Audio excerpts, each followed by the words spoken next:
Bismillahirrahmanirrahim. Fred og velsignelser til jer, kære venner. I dag vil vi tale om de 99 smukke navne for Gud, Asmaul Husna. Navne, der ikke kun beskriver Guds egenskaber, men også åbner dørene til håb, kærlighed og fred for os. Koran. Walillahil asmaul husna fad'uhu biha. Og Gud tilhører de smukkeste navne, så påkald ham med dem. Surah Al-A'raf, vers 104. I dag lærer vi 3 af de smukke navne fra Asmaul Husna. Vores mål er at lære 3 navne ad gangen og inkorporere dem i vores liv. Profeten Muhammad, fred være med ham, sagde: den, der memorerer de 99 navne for Gud, vil indgå i paradis. Sahih Muslim.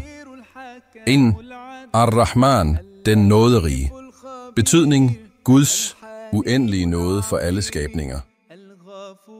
Brug, når du føler dig ensom, svag eller slået.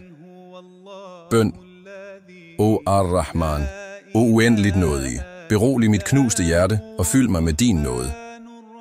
Tikra: Ja Rahman, ja Rahman, ja Rahman.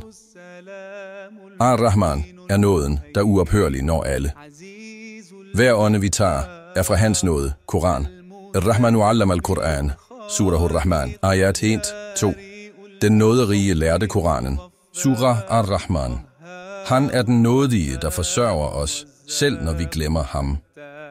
2. Ar-Rahim, den barmhjertige mod de troende. Betydning: nåde, der kun til gode ser de troende. Brug under bøn, anger eller søgen efter nærhed til Gud. Bøn: O Ar-Rahim, jeg kalder på dig i de mørke nætter. Tilgiv mine synder og rense mit hjerte. Dikr: Ja Rahim, ja Rahim, ja Rahim. Ar-Rahim er den særlige nåde for de troende. Når du græder og vender dig til ham, omfavner han dig med dette navn.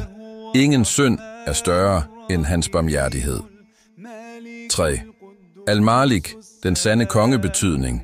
Gud er den sande hersker over alt. Brug, når du har brug for sikkerhed, kontrol eller styrke i beslutninger. Bøn: O Al-Malik, o sande konge, beskyt mig og vis mig den rette vej. Tikr: Ja Malik, ja Malik, ja Malik. Al-Malik er den eneste hersker over universet. Han ejer himlene, jorden og vores skæbne. Koran. Tabaraka. Ladha biyadihi al-mulku. Velsignet er han, i hvis hånd herredømmet er. Surah Al-Mulk 67, 1. Hvorfor skal vi bruge disse navne? De bringer os tættere på Gud. De giver sindsro. De hjælper med at få bønner besvaret. Forslag til tikr. Sig de 99 navne hver aften. Ikke kun med tunge, men med hjerte, så dit hjerte bliver oplyst. Bøn: O Allah, o nådige, o tilgivende, o alvidente, oplys vores hjerter, helbred vores smerte og led os til den rette vej.